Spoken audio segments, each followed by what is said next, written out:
Hey, I'm April, and this is Bitch Bed Podcast. Hey, what is up, everybody? Welcome back or welcome to the podcast. Thank you to everybody that listened to last month's episode. Thank you to everyone that reached out after hearing the news that I shared in the last episode. It is very much appreciated. And I'm happy to know that that situation didn't just piss me off. So thank you to everybody who was mad for me with that news. I hope everybody has been having a good month. And if not, I hope next month is better. And if you're like me in between jobs, hopefully you find your next step in the world, because I'm currently still looking for mine. If you like this episode, please subscribe to the podcast, like and share the episode with anybody that you think would enjoy it. Before we get into this month's episode, I do have some news to share. I'm excited to announce that I have created a Patreon. So if you enjoy the podcast and want to support it in some way, the link is down below in the show notes. So before everything happened last month, I had an idea for what I wanted to do for that episode. When I was doing episode 8, I was talking about how when I was younger, I used to just mold myself and my personality into whatever situation or person that I was around needed me to be. And it kind of got me thinking about my own identity and my journey through, I guess, like self-discovery and like different versions of myself, and the many, I don't want to say many, but I definitely had quite a few identity crises over the course of my life. And I'm sure we're all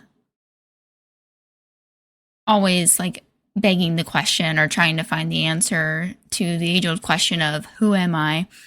And no one really does it out loud. We all just I feel like we all just do it in our own heads, and we just kind of silently try and figure out, the person that we are and the person that we want to be, and the person that we aspire to be. So I figured I would just talk about it and share some lessons that I've learned along the way and how I've kind of started like discovering my own identity. Because I don't think I really had one as a child. Like, I don't remember a vast majority of my childhood. I'm pretty sure I just put my childhood in a box and put the box in a closet, and we don't talk about that and we don't go near that box. Because people will bring up like different memories that they have of me as a kid, and I just have absolutely no recollection of myself doing that. So I don't really have a good gauge on what type of child I was, but me and my husband always have like a debate, because he always likes to say that I'm an extrovert, and I know for a fact that I'm not. I'm very much an introvert. And he's like, no, your extrovertedness was suppressed by your mom, so that's why it doesn't come out very much, but you're a very extroverted person. And I go, that's not true. I go, yes, a lot of things were suppressed because of that woman.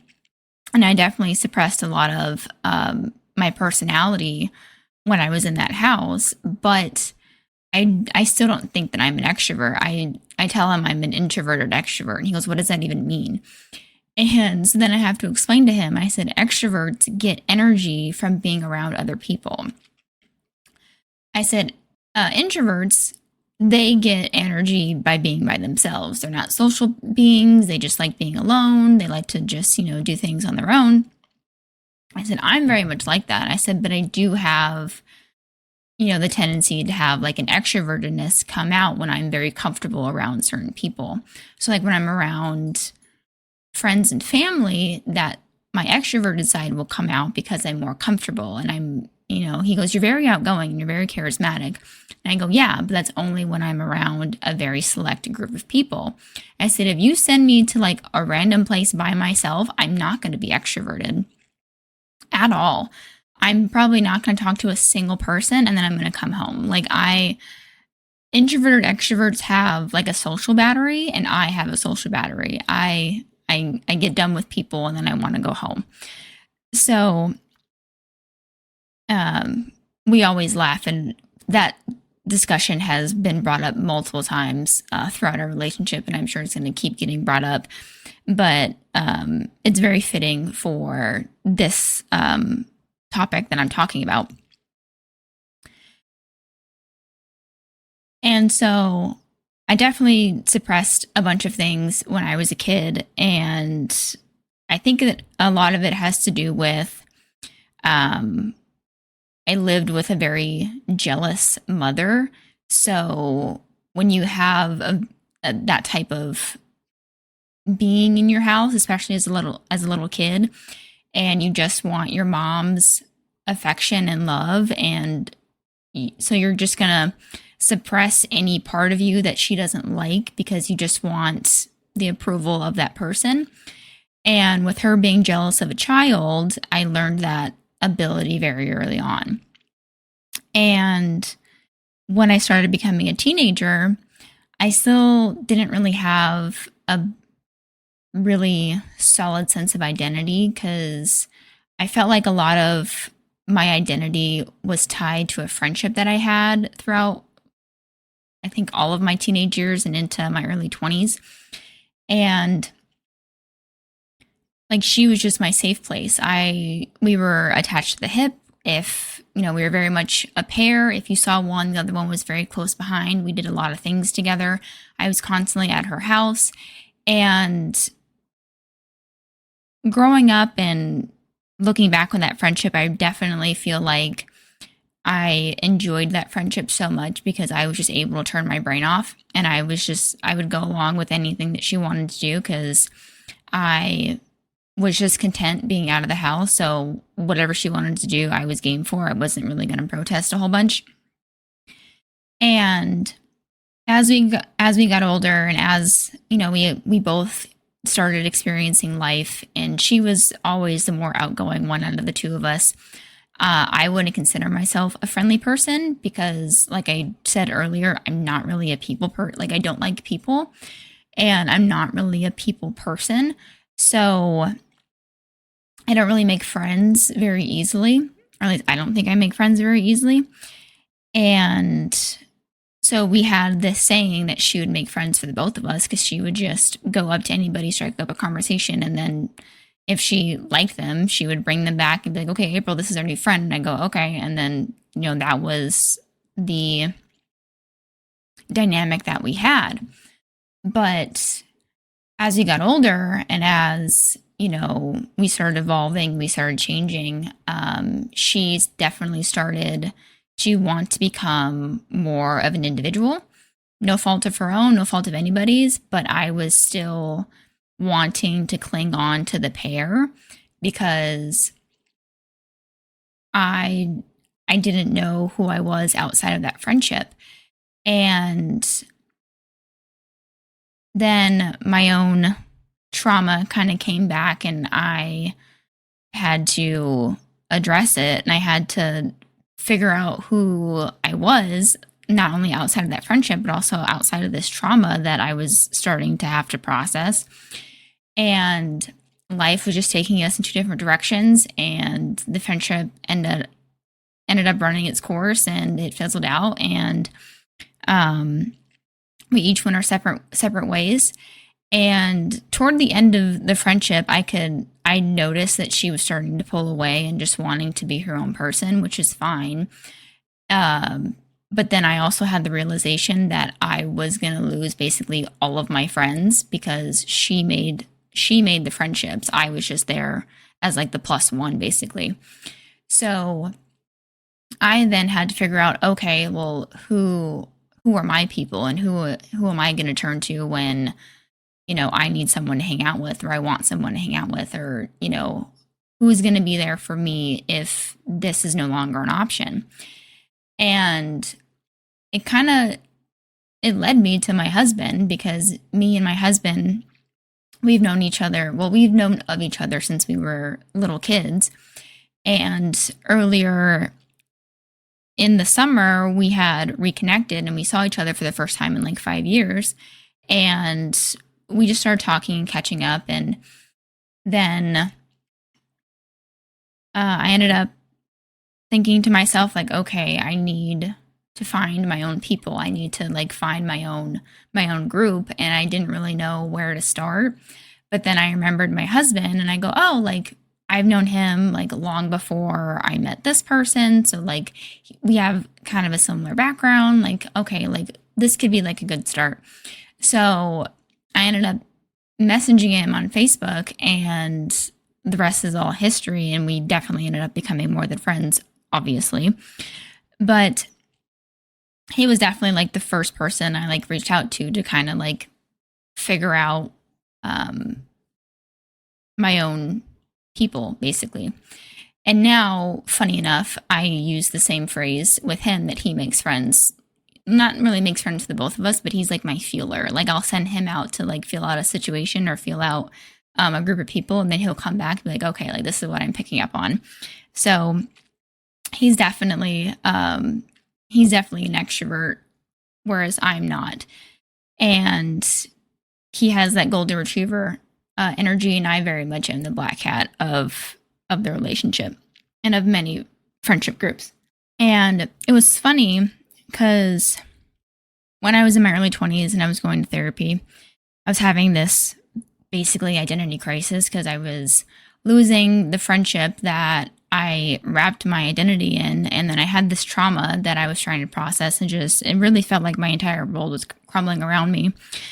And I remember having a conversation with my therapist, and I was saying to her, I was like, I don't know who I am anymore. And I've always been like a strong person. Like that's just always a quality I've always associated with myself, and not like a physically strong, but like a mentally and emotionally strong type of quality. And when I was having this crisis and I was having this meltdown moment basically in my therapist's office, and I just told her, I was like, I want to get back to that person. Like I used to be so strong, and I don't feel like that anymore. And I just want to get back to that version of myself, and I want to get that girl back. And she looked at me so sweetly and just told me as gently as she could that that girl was gone and I was never going to get her back. And it definitely wasn't what I wanted to hear, but who really wants to hear any of the hard truths that our therapists give us? None of us do, but we all need to hear them, and I definitely needed to hear that. And even thinking back on that conversation now, it reminds me of a quote that I saw. I don't know if I like read it somewhere or if it was a video that I was scrolling on. It was definitely on my phone, and it definitely didn't come out of my brain. But it was something about like different versions of yourself get you to the next step, and like you can't go backwards, but like they got you through and they helped you survive these circumstances and these instances. And once you're out of those situations, then you lose that version and then you become the next one. And so that was very fitting because you can never go backwards into like the different versions of yourself, because what kind of causes us to shift and change is we have like these realizations, whether it's about ourselves or about the environment that we were in or about the people that we were around, or trauma decides it's gonna come up in your brain and just say, hey, look, remember this, and then you have to deal with it. But different things end up coming up, and once you know the reason why a change has to happen, or you have more context about something, you can't go back and unlearn those things or not know those things. So the old versions of you basically are like ignorance is bliss. And, we see them as like the better versions of ourselves because they didn't know what we know now. But you can't go backwards. You can't unlearn something that's, been brought to your attention. So, although moving forward can be very difficult and, it just it seems like an easier way to just go backward and be like, I'm just going to pretend I didn't learn this and go back to the person that I was.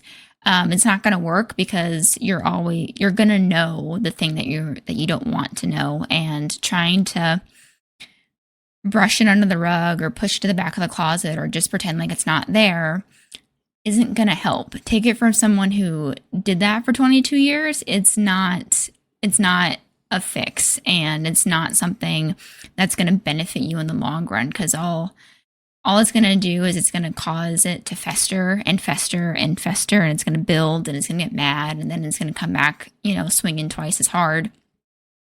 And then you're going to have more problems to deal with.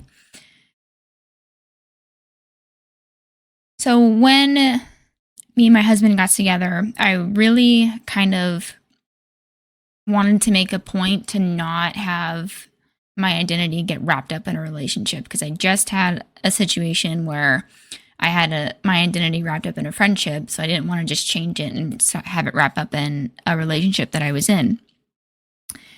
And I like to think that I do a pretty good job, because we definitely have our differences, and like not in a bad way, but just we are very different people. And he reacts to things differently than I would react to them. And I still feel like I have a very solid sense of self outside of our relationship. So I think I'm doing a pretty solid job of it. But once I graduated college, I ended up moving to a completely different state. Within 4 days, after graduating, I was in a different state and starting a whole new life. And that was definitely a big change, not just because I was in a different state, but also I wasn't around all of the people that I grew up with. I wasn't around, friends that I've made, the family that I had. I wasn't around really anybody that knew me. And it was kind of terrifying and also liberating at the same time, because it was terrifying because nobody knew who I was, but it was also liberating because nobody knew who I was. And I was able to kind of sit with myself and figure out, okay, well, nobody knows who you are. So who do you want to be? And, what's the type of person that, you are, and, what qualities do you want to have? And so I really got to figure out who I wanted to be in this new life that I was creating. And I remember talking to my husband as I was trying to figure out, this new phase of my life and this new phase of me. I would tell my husband, I would be talking to people from my hometown, and I could almost feel the masks that I would wear, because I definitely had different masks that I would put on based on who I was around, because I developed that habit as a teenager. So I would just, I'm talking to this person, okay, I have this mask. Okay, I'm talking to this person, I have this mask. And I would get done having these conversations, and I would tell him, I could feel the mask trying to put itself back on, but I would have to fight it because I had those masks for a reason, and I was wanting to make a very conscious effort with this new person that I was becoming, that I didn't want to have a mask for every other person that I would talk to. I just wanted to be me, and I wanted to be comfortable just being myself and talking to people as myself instead of whatever version I created for their own benefit. So it was definitely hard learning how to be unapologetically myself. But it's definitely a nice change that I've noticed within myself. But that's not to say that it doesn't require any work, because it definitely does. Sometimes it involves unlearning habits that you've had, like myself, putting the mask back on when talking to people. But I also had to make the decision that I wasn't going to say things just because it's what's expected of me. And what I mean by that is, I can't remember if it was the beginning of this year or like the tail end of last year, but it was semi recently. And I was on the phone with my dad and we were talking, we were having a conversation, and his son had walked in because he still lives with my dad. His son had came in and butted into our conversation, started talking to me about whatever, I can't even remember. But I was just trying to like get the conversation to end because I didn't want to talk to him. I wanted to talk to my dad. And toward the end of the conversation, he said, "I love you." And I took a beat and I just said it back. And then the second I hung up the phone, I felt so disgusting and I felt so gross.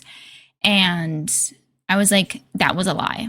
I don't feel those things. I don't feel that type of affection towards this person.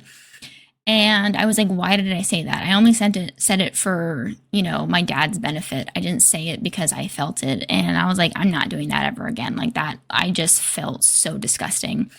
And so I had to make the decision. I was like, I'm not doing that anymore.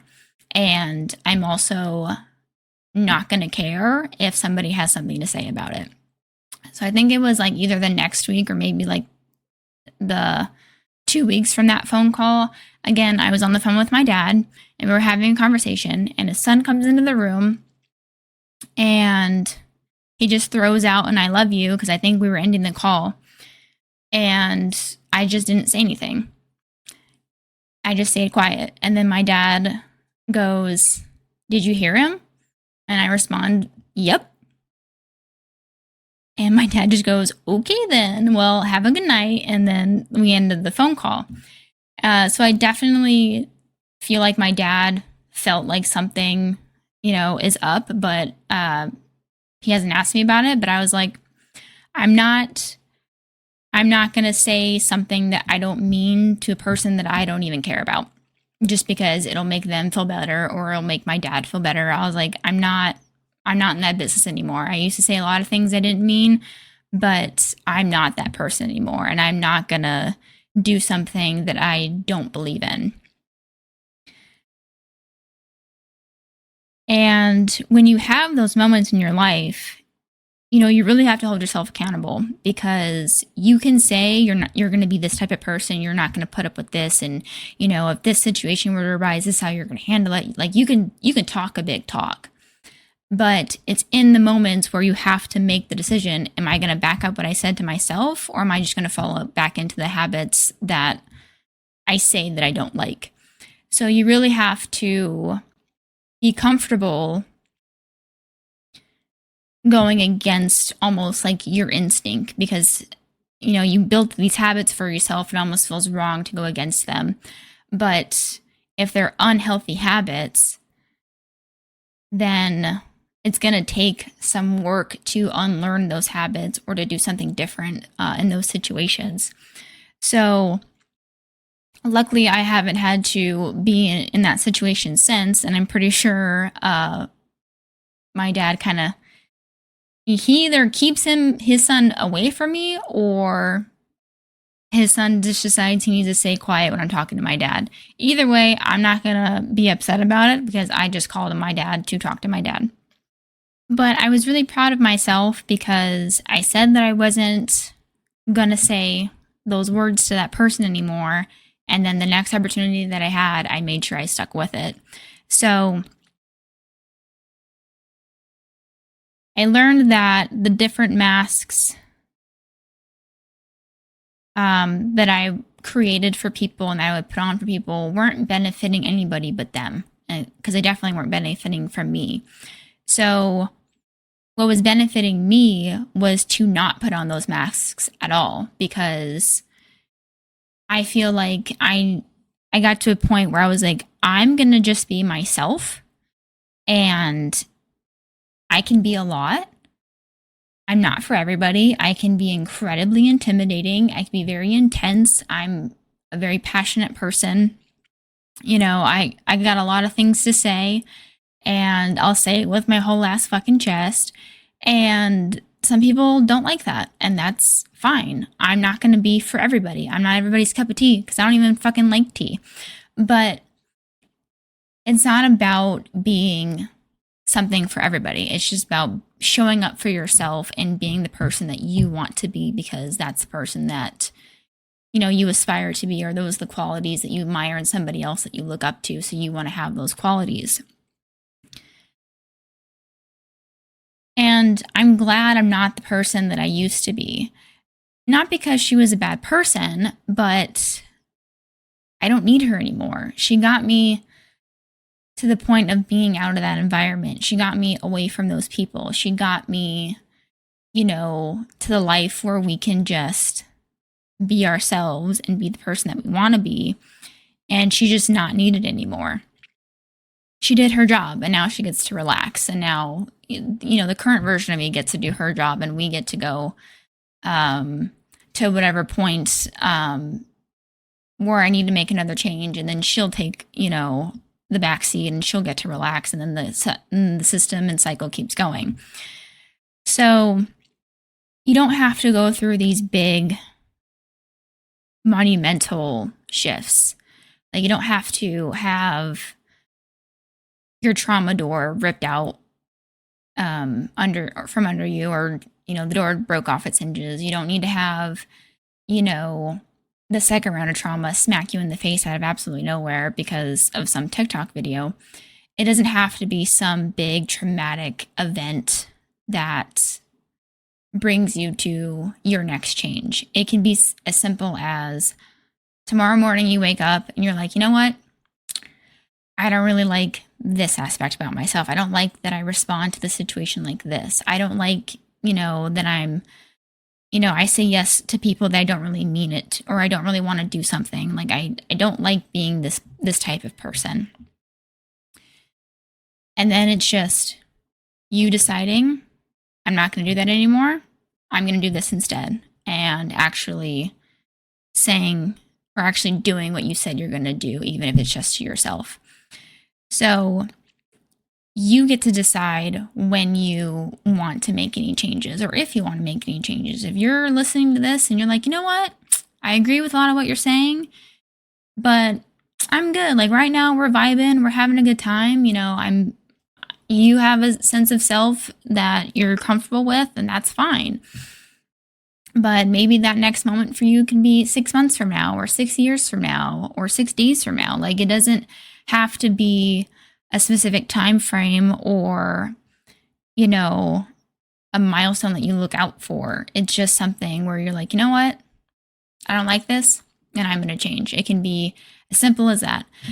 And I encourage everybody listening to this that if they have qualities that they're not the biggest fans of and you want to change it, then do what you need to do to change it. I've always said, at least to myself, for as long as I can remember, you spend the most time with yourself. As much as me and my husband spend time together, I still spend 100% of my time with myself, just like he spends 100% of his time with himself. Yeah, I'd say probably solid 85% of the time we spend our time together, but there's still that 15% that I will always have to myself or with myself, and he will always have with himself, and you'll always have with yourself. So you might as well like the person that you are, because you're going to be spending a lot of time together. And if you've gone through your own identity crisis, or, you know, identity reflections or evolution process, let me know about it. What qualities have you left behind with past versions of yourself, and what qualities are you looking to gain in the future? If any of this has resonated with you in some way, shape, or form, please like the episode, subscribe to the podcast, share it with anybody that you think would enjoy this perspective. I would really, really appreciate it. Again, if you enjoy the podcast and like the content that I give and want to support it in some way, my Patreon is linked down below. If you're ever curious about other episodes or why I named them after song titles or what songs specifically that I've named them after, you can check out my BB playlist on Spotify, which is also linked down below. As always, to all the negative voices in your head, bitch bet. I'll talk to you guys next month. Bye. Thanks so much for listening. Until we talk again next time.